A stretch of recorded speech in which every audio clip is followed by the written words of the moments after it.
Hi, welcome to the Mental Funny Bone. I'm Sarah. She's Chris. We are not mental health professionals, but we'll talk about some fun mental health stuff. I don't know if fun and mental health stuff goes, whatever. But if you do need serious mental health assistance, please dial 988 or go to our show notes and click on one of those links. New Year's Eve. How was your New Year's Eve? Freaking wonderful. It was fantastic. I was up until 3 a.m. actually. This is after looking at my watch and going, it's 8 o'clock. There's no fucking way I'm making it till midnight. Then I ended up being awake until 3 a.m. And even better, I was not even hungover yesterday. That is amazing. I was able to get up and clean the house after our party because we hosted. And it was fun. And now we are into January. And you know what January is for me? Dry January. Dry January. My liver's doing a little dance. And then that part of my brain that really likes the booze is like, what the fuck? What if they have Pepsi? What if they have Pepsi? Because normally I say, do you have Pepsi or Coke? And if they say Pepsi, I say, okay, I'll have a Miller Lite. Miller Lite. There's a thing on Facebook where there's a girl who tries to order an apple juice and they don't have it. And she's like, fine, I'll have a Bloody Mary. Right. Exactly. We'll see how it goes. But I'm actually excited about Dry January. Yeah, I'm gonna give it a try this year. It will have sort of minimal impact because I'm not traveling a whole lot. But there are like 2 trips where I'm possibly going to meet clients while I'm in Raleigh. So there's I think that would be the big challenge for me. That's actually why I did not do Dry January last year because we had but I only travel once a year. This year we weren't invited, so I dodged that bullet. But last year, bless you. Last year, that's why I didn't do Dry January because we were traveling and I didn't want to not drink. Yeah, we'll see how it goes. So there you go. How was your New Year's? It was good. I'm trying to remember what I did. David and I started watching a new series, right, called Landman. I feel like that's something I don't want to watch. I thought it was a superhero thing, but it's not. I just see what comes into my head is Groot. No, it wasn't. It's not even superhero related. It's not as a superhero, but like Landman, like a guy who looks like Groot, talking about how he survives off of the land. No, not like that at all. It's it's got Billy Bob Thornton. I love Billy. He's so good in it that there are parts where I laughed out loud. And that hardly ever happens in a TV show. Somebody also gets horribly injured every episode. Nope. Will not watch it. Will absolutely. That is a hard stop. Hard stop. It is about oil fields in Texas. Also, John Hamm is in it, and I am I like John Hamm. I do too.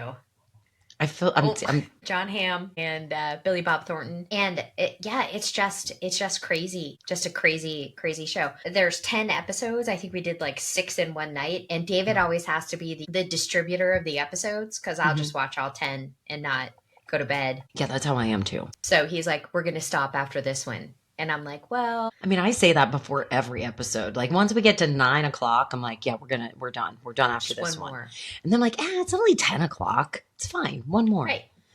It's only 11. It's fine. We can get one more in there. One more. Like normal adults don't go to bed until after the news anyway. Okay. Right, so always. That's always but it's still, then I'm like, well, it's a midnight. What's one more at this point?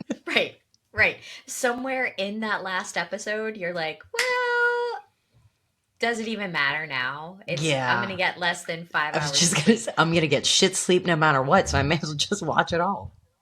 It matters in the morning, like when the alarm goes off at 6, and I'm like, great, I have had 4 hours of sleep, and I am really, really tired. Yep. And I really have a lot of shit to do. So that's what we're doing here is watching Landman. We only have like 3 more episodes to go, though, so I don't know what we're going to do after that. I watched Juror number 2 yesterday. Well, that sounds It's on Max. Good. Owen actually watched it with me. It was pretty good. I enjoyed it. I can say that it ended and I went, what the fuck? So because you were so sad it was over or because it was just weird? Because I wanted it to do something else. I see. I see. I But you didn't mean, write it. You were like, no, not that I I wouldn't have done didn't that. want it. Like, I feel like it ended the way that I knew it was going to end, that I feel like it should end, but it was just abrupt. It was abrupt, and I didn't like the abruptivity of it. Abruptivity. I like Yeah. that word. I've made that up. No, I like it. Abruptivity. Yes, yes, that's what we should do. I should one more thing to mention. We went to see a Pearl Jam cover band on Friday, 10 at the Stage House craft beer place in the South Hills. Nice. Um, it was one our old friend that we used to work with actually owns the bar, so we got to see him and his wife, which was fantastic. Oh, Um, and then we got to watch this Pearl Jam band, and they were pretty good. I mean, my standards, I thought they were fucking great. Noah thought they were good. You know, he's a big Pearl Jam fan, and he was like, "Well, here's what we talked about getting the tickets." And I said this was weeks ago, and I was like, "Dude." I went on like the cheapest they were is like $300. I said, I really like, I've never seen them live. So I feel like that would be a great experience. But we also don't really have $300 just laying around. So what we can do is just clear out the garage, play some Pearl Jam music, or even, go down the basement that we have now and just listen to Pearl Jam music. And I mean, if we could hoot and holler a little bit if you want, I don't know. But anyway, after this, he was like, no, if you thought that was good, then we need to buy tickets. And I was like, yeah, no, I'm not. No, I'm not. That's a lot. It's a lot of freaking money. And he was like, wait, you've never seen them? Like, we've been married for 16 years. He's going to listen to this. And I specifically said to him, I've never seen them recently. Okay. Next. next. I sent Olivia and her friend on a quest for me. Oh, yeah. I've been moisturizing. I've been using a specific moisturizer on my face for a pretty long time, and I'm out of it. And they don't make it anymore. So Ooh. it's time to get a new moisturizer. And I also noticed that like there's just spots on my face that have scars but maybe a tinted moisturizer, like something to put on at night, and then a nice tinted moisturizer for the daytime. So I am wearing said tinted moisturizer, and I feel pretty good about it today. It looks great. It looks great. I was it looks going to fine. say you look very Youthful? No, I was going to say voluminous, Glamorous? but I don't think that's the right word. Luminous. I look radiant. Luminous. That's what it is. I was going to say voluminous, and I was like, I don't think that's the right word. Luminous is what I meant. When I was heavier, Yeah. David paid me a compliment, and he's like, You look very voluminous. because he wanted to say voluptuous. Even that. Nope. I was like, okay, thank you. No, that's great. No. No. Voluminous. All right, let's do this episode. Are you going to talk about fan mail? Fan mail. We got an awesome fan mail from Jamie R. Or no, her name's not Jamie R. Well, yeah, it is. I don't give a fuck. Jamie R. It was about our interview with Michelle Kapotz, which I personally thought was a wonderful interview. It was really good. So she just said that it was amazing stuff, and just giving me a little, what's the word? Boost? Yeah, a little boost about my honesty and vulnerability during that episode, which is a little bit rough for me to watch the second time over. Right. And very rough for me to leave it in there. That made me do a lot of this. Anyway, so I appreciate for calling that out. And she said, I hear you and I get you. Know that you're not alone, because we've all fucked up stuff that we tried and thought would turn out different. And yes, it's exhausting and certainly not motivating to get out there and do it again. But you deserve to find your thing, and I know you're on the right track. So yay. And that made me feel awesome. So thank you, Jamie R. And it's hard not to just say the R. Like, that's what you said it. I just made a little note. Did I say? You did, yeah. Fuck.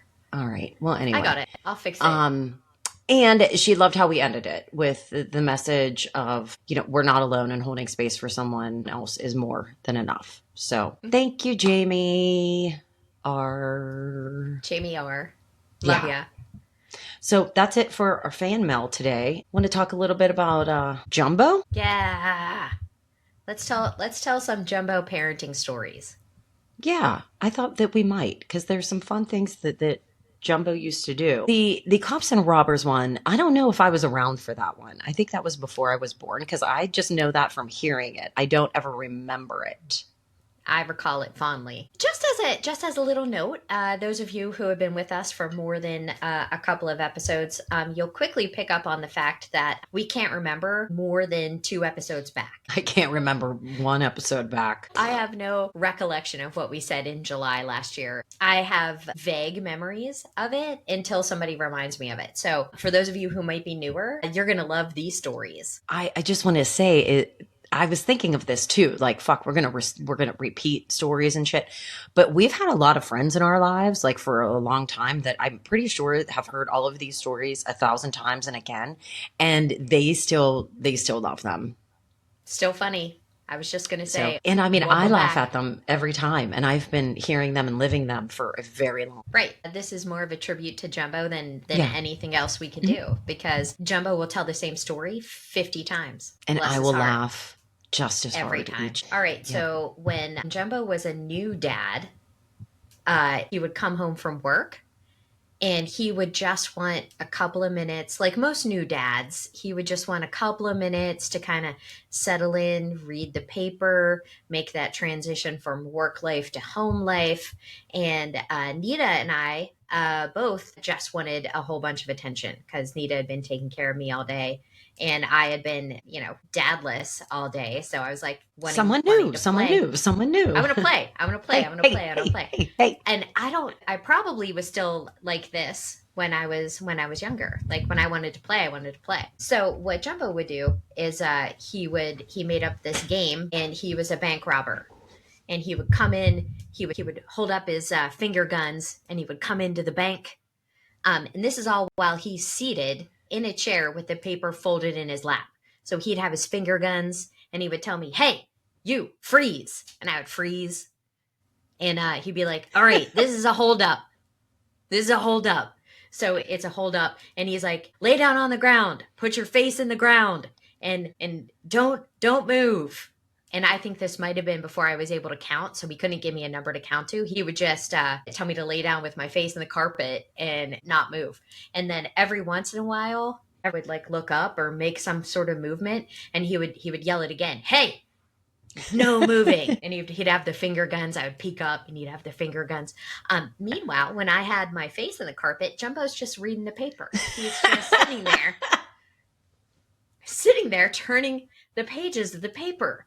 And I am on the floor with my face in it, and even if sometimes I wouldn't move, and he would go like randomly, "Hey. And you're face down in shag carpeting, I guarantee. Right, like face down in smoke smelling shag ass carpeting. There was a bunny in there that I made friends with. There were tiny, and it was so itchy and scratchy. Carpet animals. Right. Like face buried in the car. Like I couldn't know peripheral vision because there was shag carpeting. And your one eye didn't work. Shut up. They both work now. So that is some Jumbo parenting secrets. So if you're new dad or mom, whatever, this is a great way to get your toddler to leave you alone for a little while. Right. Oh, we're playing. Face down. I'll play with you. Yeah, we'll play. Face down. I'm not sure it would have worked with Owen though, because I think he would have been like, "Fine, then shoot me. I mean, I'm done." I was a very compliant child. I was the firstborn. Like I wanted very compliant. All right. Other Jumbo stories. What are you doing with your camera? I'm sorry. I have to mute something. Yeah, the only other one there's a couple, and it seemed, I feel like when I mentioned it, you don't remember taking Daddy's shoes off when we would get home, and he was drunk. I don't know. Maybe Mom, you'll have to tell us when this started. I don't know, because I very much remember coming home and Daddy was drunk and he'd flop down on the bed. "Girls, get my shoes off." Maybe it was just Sarah, "Get my shoes off." But yeah, there was the taking off of the shoes. And then I feel like something else that everybody does that's well known, but it just always cracked me up, was the racing for the beer. I'll time you. Just the specific timing, or you girls race. I'm not sure. I don't really remember us ever racing though. Do you? It would have been unfair. I mean, we're 5 years apart. But I was always faster than you, so it doesn't matter. Which is really funny because I was like, oh, I would have beat the shit out of her. Like, I would have treated it like that race that we had in Eaton Park parking lot, and I would have just hip checked you right the fuck out of my way.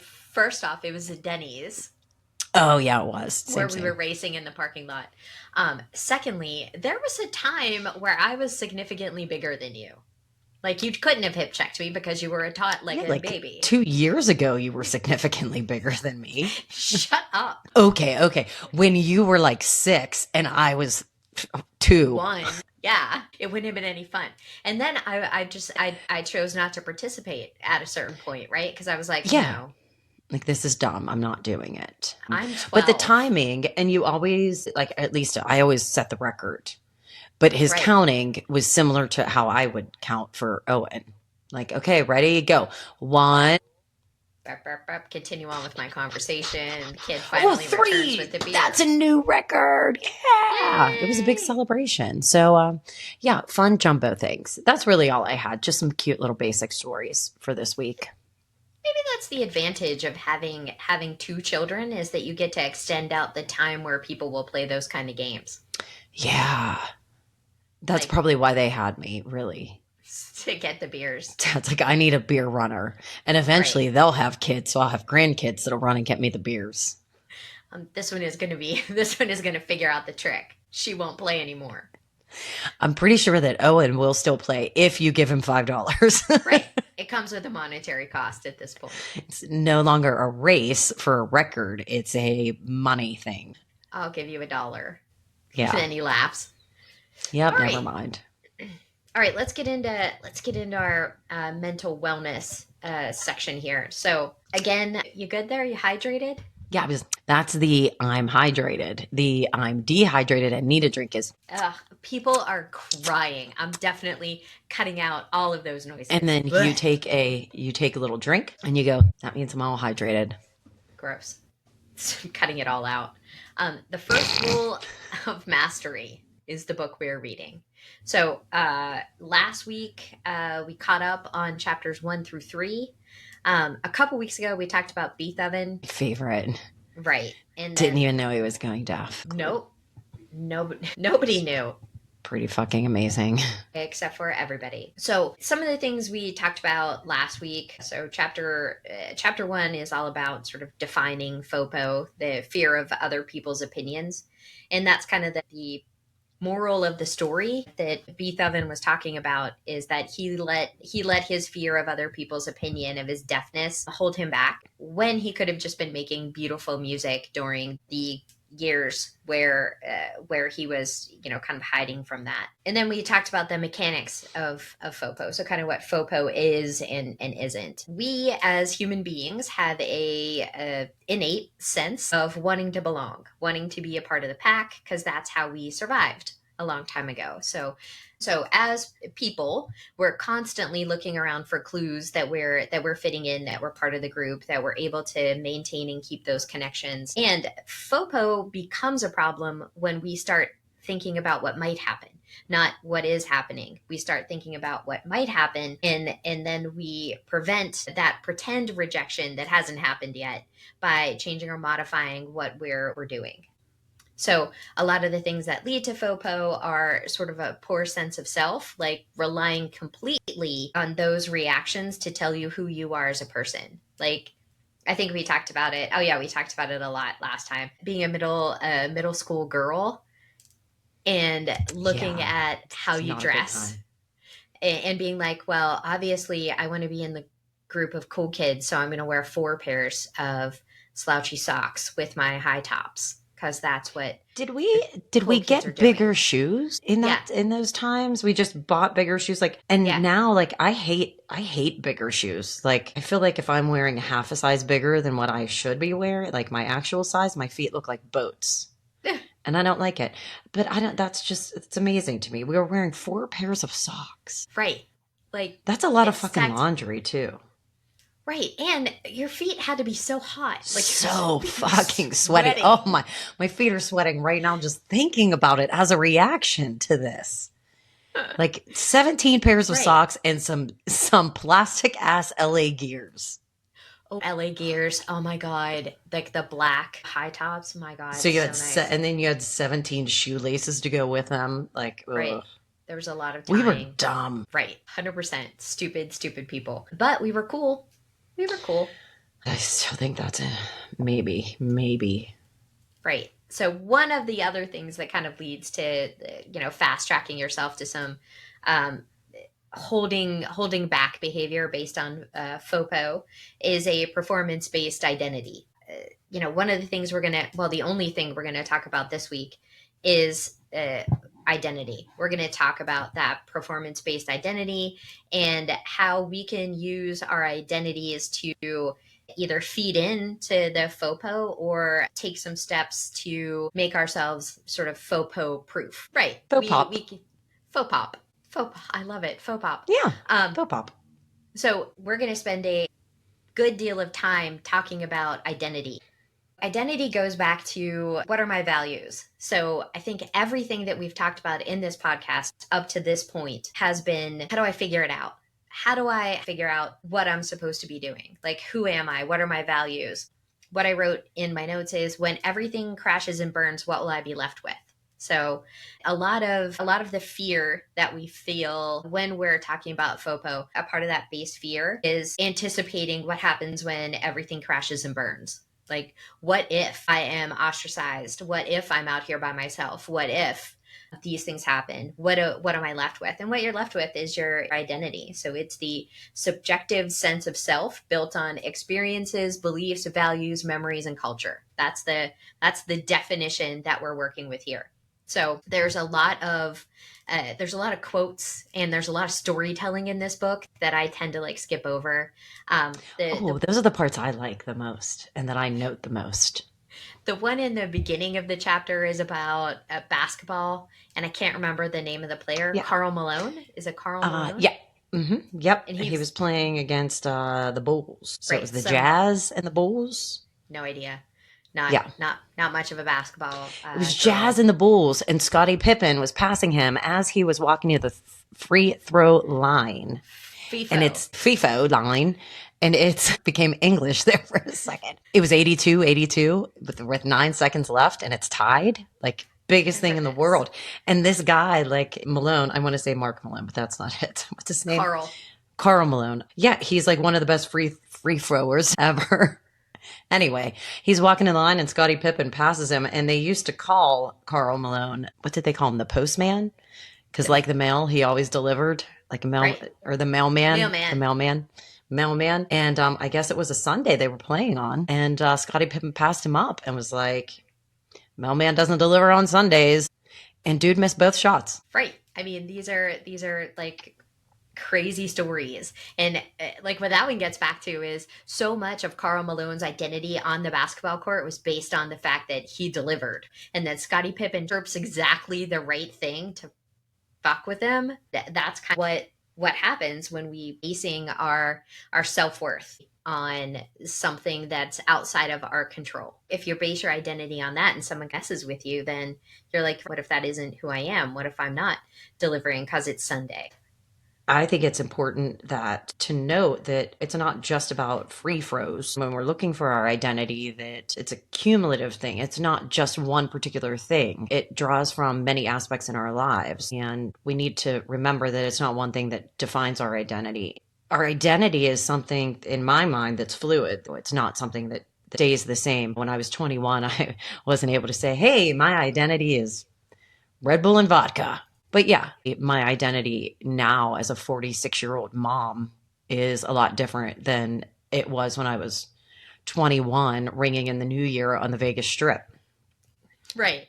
Michael Gervais says identity can morph over time based on the knowledge we gain about ourselves through experience and how we apply that knowledge in our lives. But we need to understand that it's not just one thing. And here's where he quotes one of my favorites, the Fight Club quote. And it's, you're not your job. You're not how much money you have in the bank. You are not the car you drive. You are not the contents of your wallet. And you are not your fucking khakis. Right. You are not your khakis. So we're obsessed in our culture with performance. Everything's data driven. If I can't measure it, I can't improve it.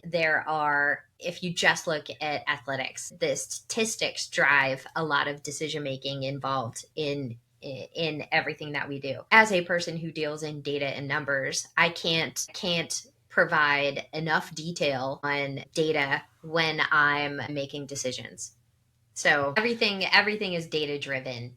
And that's not just in work, like data driven decisions, data driven this. When you look at the social media side of it, you're looking at how many followers you have, the likes that you have, the social reach that you can get really, really stuck.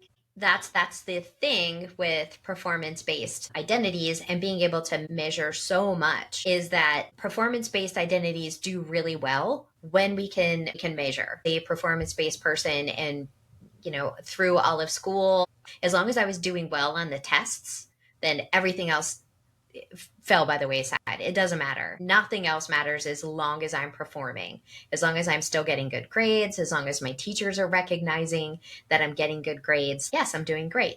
I'm doing great. I'm doing better than that guy. I'm doing better than that girl. I'm still getting A's. I am a genius. Those work for a little bit, but they're not sustainable. I spent my time in graduate school looking at my performance on exams as the way to validate that I was smart and I knew what I was doing, when I should have been looking at, do I know what I'm doing? Do I understand the material that I'm learning? I'll give you a good example. When I was in undergraduate, I earned like a B minus in one of my classes, maybe a C plus. It was a grade I did not want, because I'd screwed up like the first couple of tests, and then I just never really recovered after that. So I earned a bad grade in this particular class, but I was on pretty good terms with the teacher, and I'm pretty engaging as a person. And I was like, well, maybe this isn't C plus or whatever. Maybe it's just an A minus. I mean, look at my final. You can see me improving. I mean, in no way, shape, or form did I know this material at all. I had crammed for each of those tests right at the last minute, miraculously done a little bit better on each one, right? So when I got to graduate school, I had to take that class over again because I wasn't going to understand anything that came after that. But the measure of everything was that grade. And that's really all that mattered until I needed the knowledge. And then I was like, well, shit. So Now I'm fucked. So basing your identity, me being a smart person in math, on whether or not I got a good grade is looking for that external validation. And it didn't matter that I didn't know the stuff. Somebody said I did a good job, so I did a good job. When I really sat down and thought about it and that got sort of pulled away, then it's a problem for me, because I need to admit that I'm not a smart person in math until I can actually know that material. It was a humbling thing. When we base our worth on our performance, we stop trying to extend and stop trying to go beyond what we already know. Like, you lose the freedom to test yourself outside of those measurements, because you're so worried about being so perfect that you can't fail. And taking a hard look at whether or not I knew that material was essentially admitting a failure. I don't know it. I'm going to have to take this class again. Part of the thing that you want to do is be able to extend yourself through learning about the shit. If you can commit to learning and purpose, you can start to protect yourself from FOPO. If you can stop looking at it like, oh, I'm not even going to try that, because if I try it and I fail, then I'll confirm that I'm not any good and my personality crumbles. But if I can look at it like, all right, I'm not going to think less of myself. I'm gonna try this, and then I'm gonna take what I've done here and learn, extend my personality, extend my identity, and base my identity on somebody who can take that failure and learn from it. And that's a purpose driven. That's a purpose driven identity. No, it makes sense. You're good. So that is where we can start to protect ourselves from that FOPO. What can I learn from this versus who can I impress with this? So if you go back to the example of graduate school, look at me. I have a very good GPA. To shit, I didn't do so good in this class and I really need to learn it. So I'm going to stick with my B minus and maybe retake that class when I should have retaken it, instead of trying to do it 3 weeks before graduate school started. Those are the ways that you can move from performance to purpose, looking from external to internal. And I think one of the things that you wrote down is not thinking less of yourself, but thinking of yourself less often. Like, it doesn't matter what anybody else thinks about you. it's your ability to move yourself forward, I think, is the way that I always think about it. Does that make sense? Yeah, to learn from it. I really like, how do you pronounce that word? Bulwark? Yeah.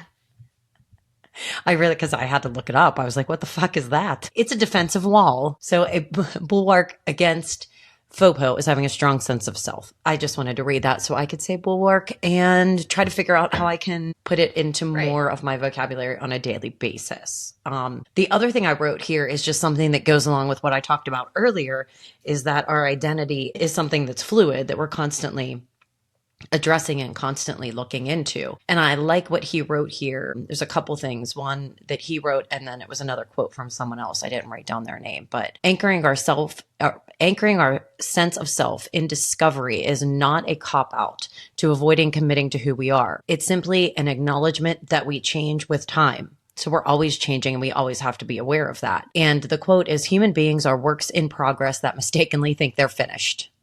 That part of it goes back to your performance-based identities are based on a series of if-then statements, right? Like, if I get an A in this class, then I'm worthwhile. Then I am the person who is smart. If I win Wimbledon, then I'm a good tennis player.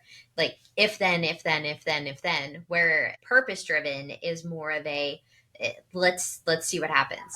This is what I want to do right now. This is important to me right now. Let me see if I can carry this forward. To keep building on that, but achieving the performance-based objective, it's only temporary. Yeah. And it's great when you finish that. Oh, I won the gold medal. Fantastic. What's next? Like, you're moving directly into something else, and it's just constant. You're not going to have a sustained satisfaction, which is what we're talking about. The performance-based is not sustainable. And then the other thing I wrote here is the pursuit of excellence and high performance is important. We learn about ourselves by doing difficult things and testing the boundaries of our perceived limits. But when the core motivation of pursuing excellence is proving our self-worth, mistakes, failures, opinions, and criticism are experienced as threats instead of learning opportunities. Yeah. So it's not just about myself, but more about your awareness and what you can learn from each of these things. Yeah. If you can commit to learning and purpose. Purpose is not a prerequisite for high performance, but you can use that purpose to build resilience. And I think that is the thing that drives high performance. Being able to fail miserably and understand that I am still a worthwhile person. I mean, I think if you go back to April, this is what we were talking about, because we were talking about me going on job interviews and me, for the first time in my life, not having something 100% lined up and ready to go. For so long, my identity was based on me going to get this dream job at this dream company, and that's going to be the thing that makes me who I am. Going back to the whole thing crashes and burns, right? What's left? I'm still smart at my job. I'm still good at what I do. I still have value outside of what this company thinks about me. I still have value outside of whatever led to that decision that they didn't hire me. Those are things external to me. And the thing that brings you through those things is I'm still a good person. I'm still just as smart as I was yesterday. Nothing about that rejection really changes fundamentally who I am. So yeah. And you learn from that, and that's the resilience part of it, right? And as I was reading, I thought it was pretty cool that this would be coming out after our Michelle interview, because I think a lot of it goes along what I talked about. I failed at so many fucking things, I just don't even want to try anymore. But it's not just about me failing. It's about me learning from those things. And it's about me digging deeper. Yeah. So I've been working with Michelle since we did the interview, and she's officially my coach. And yeah, it's been wonderful. And I've learned a lot. I've learned a lot about my identity that I didn't even realize was there. Again, not think less of yourself. There's nothing wrong with me. It's not the failure part that I should be focusing on. I need to be learning, and I'm looking at those experiences a lot different these days. Yes. Yeah, I think, And I think it's worth mentioning the Missy Franklin story. She was a gold medalist, and so she was swimming forever. And her parents did a really good job making sure that she had an identity, or trying to help her build that identity outside of swimming. Like, she even said, my parents made sure that I knew I was Missy, their daughter. I was Missy, the friend, Missy, the student. all of those things before I was Missy the swimmer. And so they instilled that in her throughout her whole life. And she was very successful. I forget exactly which Olympic Games it was, but then she went on to Rio. And I guess she only won one medal. And she considered that to be a failure. And at that point, she was completely lost. And that's because she herself identity was swimming. That's all she identified.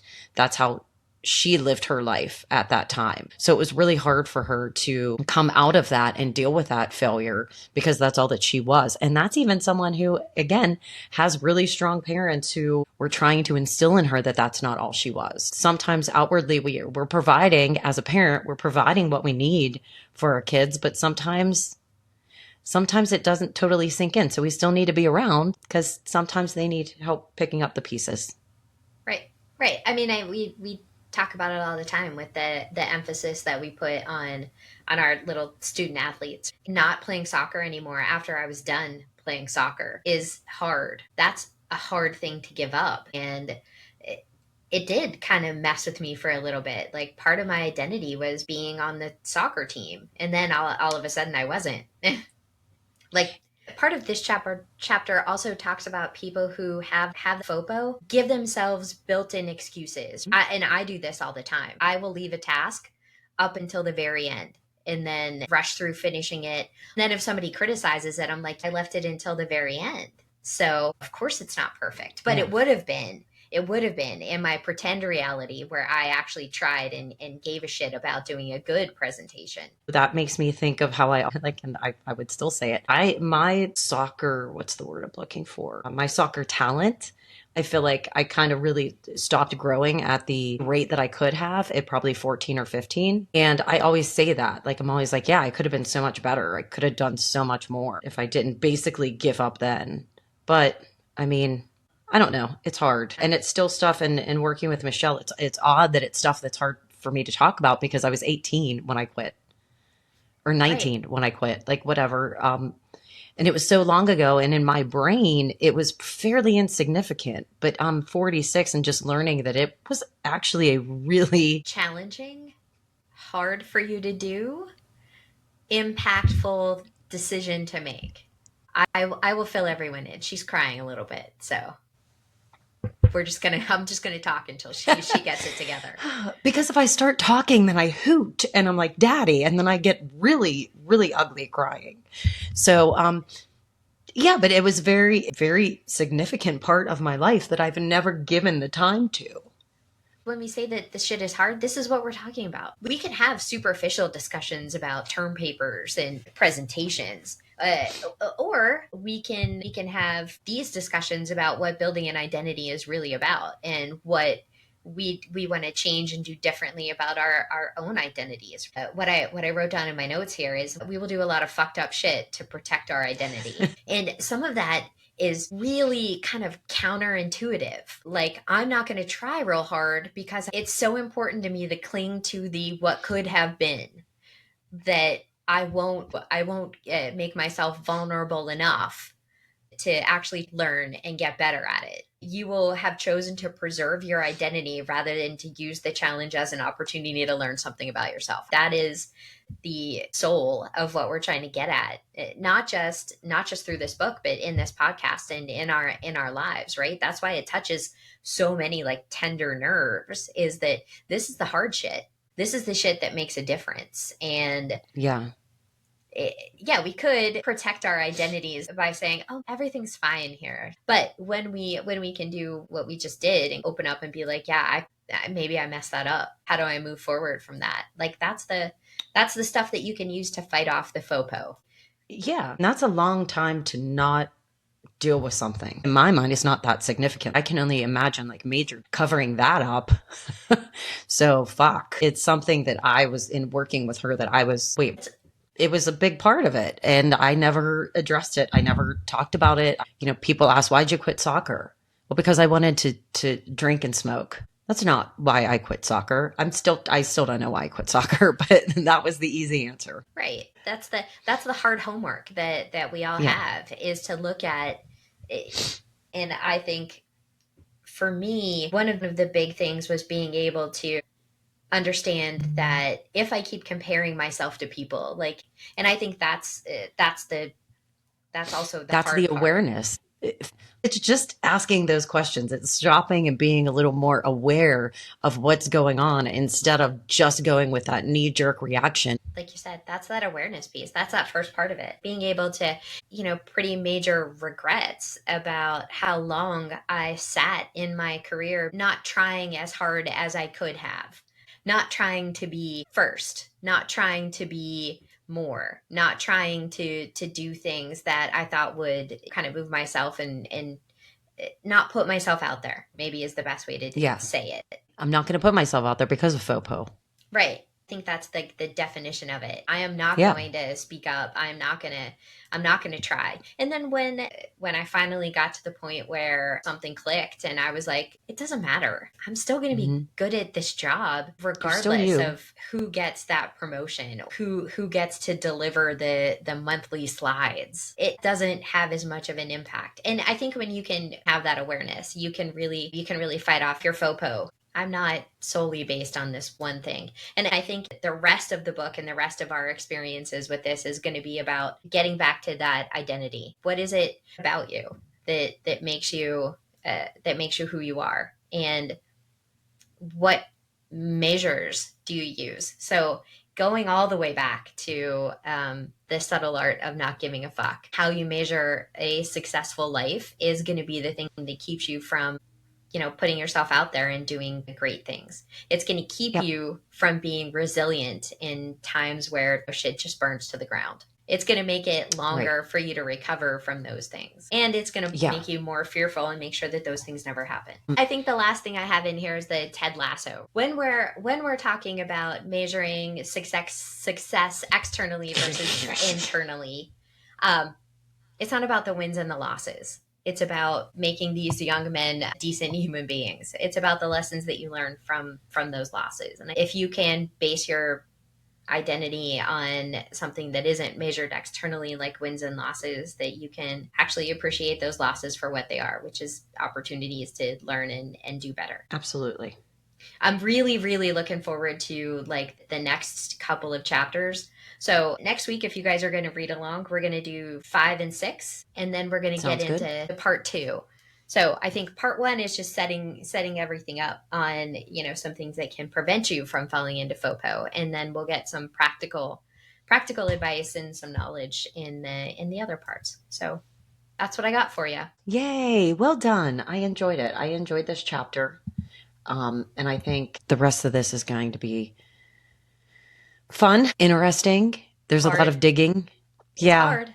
It's hard, but Hard. it's so worth it. I mean, I think you can kind of get a flavor of FOPO and how damaging and Yeah. hard it is to live that kind of life, and how thrilling And I and don't think we exciting. realize it comes back to awareness. If you're not aware of the FOPO, you have no clue how much it really is hurting you. And once you become aware of that, it's such a game changer. It really is. Yeah. And just thinking about FOPO versus, January 2nd, 2024 versus January 2nd, 2025. Oh my God. Like, I mean, life is a lot different. It really And is. life is a lot different because of what we've been doing. Yes. So, I mean, that's a huge win, and we're just going to continue to do it. Yeah, I dig it. And it kind of started with FOPO. It really did. Thank you, Dan Harris. Thank you, Yeah. Mark Manson. I think once it's like what's the movie Better Off Dead? Did you ever see this movie? Yeah. I want my $2. Right. Is that's that one, right? I'm real sorry your mom blew up, Ricky. It's a great 90s movie. I think one of the most In powerful. every movie that John Cusack is in, I'm sorry, I don't care what he wore in any movie, but and I will see the background of the correct movie, and I know he's in it, and I'm in the right movie, but no matter what, he's always wearing that trench coat. Right. He has a boombox with him in From every Say movie. Anything, it doesn't matter. Like, could be so like forever ago or like yesterday, whatever. That's always what he's wearing. Right. 100%. Sorry, go ahead. Side note. What one of the like that movie has a lot of good themes, and especially when it comes to FOPO, which is weird because it is like a throwaway comedy movie from the 80s. But his French girlfriend says, I think if you get a taste of success, you're going to find out how much you like it. And I think FOPO is one of those little successes, like understanding and being aware of it is one of those successes that just leads into a richer life experience. So I'm real sorry your mom blew up, Ricky. Also, oh, shit. a sense of empathy is important. Yeah, yeah. All right. Okay, well, I think that's wrapping it up for today. We will talk to you guys next week. All right. Later, boners. Love you. Bye. Love you. Bye.